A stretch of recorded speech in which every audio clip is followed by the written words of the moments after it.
Okay, everyone. So we have just had the most extraordinary experiences. So one of our stops for Ride for Unity when we come to Rwanda in August will be the Agahozo-Shalom Youth Village. And Daniel and I have just spent the morning there and just blown away. It is a school that has 512 students currently, and it is for children that are orphans or disadvantaged. Yeah. And from the ages of, it's high school age from 14 to 18. Yeah. And it really is a village. And there are so many lessons that we can learn from this in our own schools. The children come in, they live in family units, they have a house mama, there's 20 girls in each house and 24 boys, 24 boys in a house.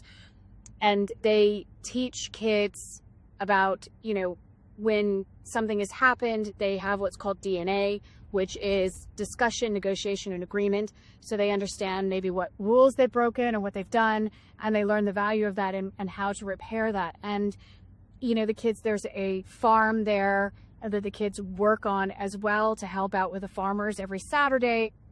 They all take personal accountability and responsibility. They have music rooms and sewing rooms and media rooms and basketball courts and football facilities and electronic rooms and science labs. And it is extraordinary, the work that they're doing.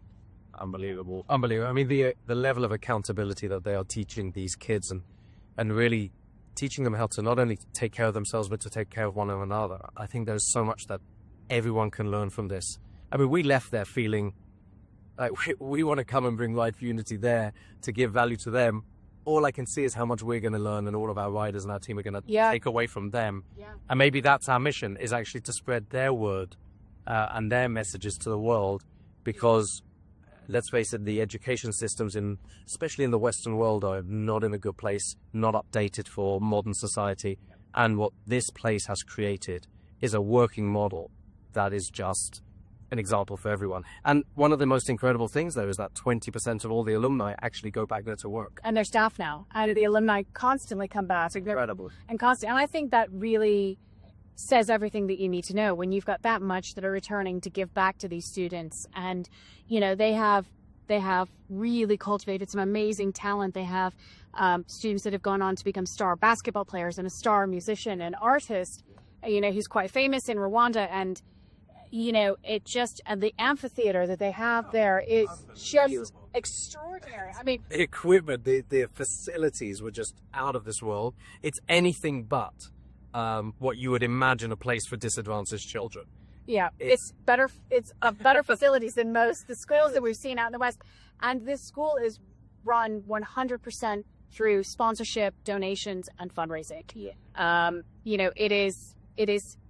It is incredible what they are able to do, and it serves as a model of there are so many things that our schools and our education system could take away from it. And you can see it in the students, and you can see it in the sincerity of, the staff. They really care, and they are so, involved with the kids, and it really makes such an amazing difference. And they're just extraordinary students. And, to be able to take that and that community spirit, and then, the alumni are basically then entrusted to go back to their own communities and sort of replicate that, and that amplifying effect, which really speaks to Rwanda as a whole, of how much, after everything this country has been through, that they went back and they empowered their communities and, kind of raised this country back up from the grassroots.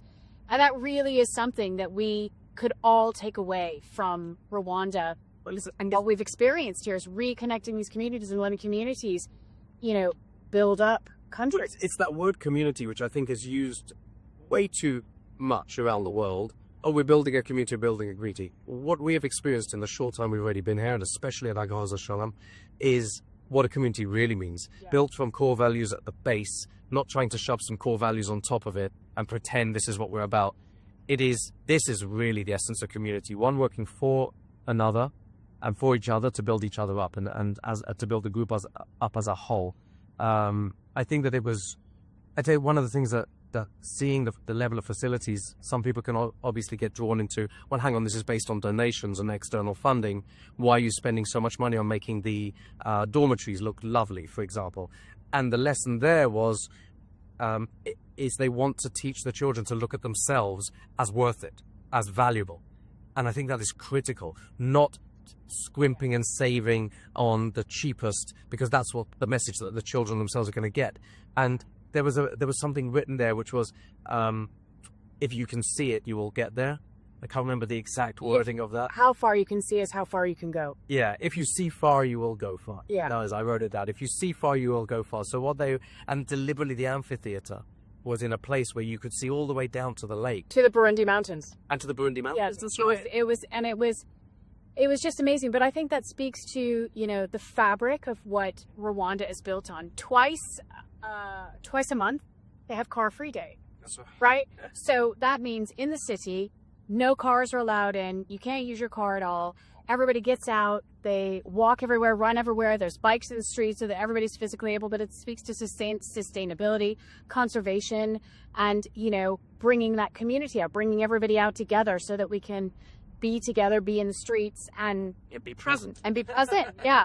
And imagine if we did that in cities out in the West. And then once a month on a Saturday morning for 4 hours, no one in the country is allowed to work. They're not allowed to do anything. They have to go out into the streets and their communities, and they have to clean. They have to pick up litter. They have to tidy things.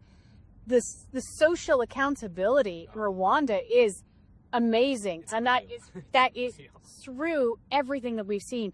And I am so excited. And, it's really funny. We said, we're going to bring value. I don't think we're going to bring anything. I think we're going to learn. We're learning the things that Rwanda is really getting right, and the things that we can really learn from them and then amplify that. And I think that is what is so important about Rwanda Ride for Unity is the places that we go and the people that we meet and the things that they're doing right is to be able to bring our messages in, but really to learn on the best practices, what we can do and how we can, learn from each other to improve in our own societies. And honestly, I've been so impressed, and it's just been an extraordinary. We're on day 2.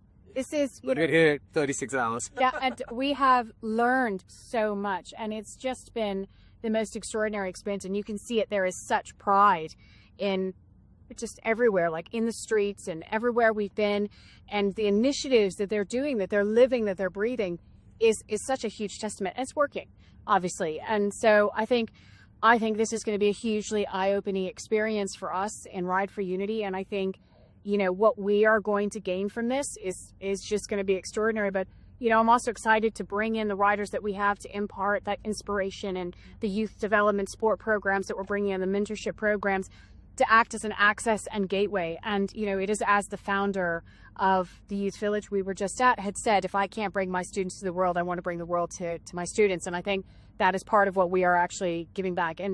But it's been amazing. And I am so excited. This has just been immense. And we've still got several more days here. And I don't know how we're going to take it all in. I'm going to be, like sensory overload, but it's been hugely eye-opening and amazing. I think this is going to be the most incredible and beautiful. This country is exceptionally gorgeous. From the landscapes and to the people, the smiles. Very touchy-lightly. I know, it's amazing. Genuine, open, sincere, and warm smiles that you get everywhere you go is just beautiful. And like you said, we're just a day and a half into this trip. I am so delighted we chose. Maybe Rwanda chose us. Maybe I'm under this. Everything happens for a reason. We chose Rwanda, but it could not be more in line with our thinking and where we want to take Ride for Unity. And like I said, the only struggle I have is to understand the value that we're going to bring to this country and not just walk away with all the lessons ourselves. Thanks, Rwanda. We're asking. Yeah, no. Honestly, I think a lot of our strength lies in the extraordinary riders that we have and that we bring in, and it is all about sharing and learning. So I think there's mutual value to be had there, but it's been amazing. So we can't wait to update you. We are meeting with the Ministry of Sport this afternoon, and we'll just keep you guys updated. So until then, just keep following our journey. It's going to be crazy. It's going to be amazing. We're so lucky to be on it. Except it's really hilly. And that scares me on every level. It's I'm gonna die.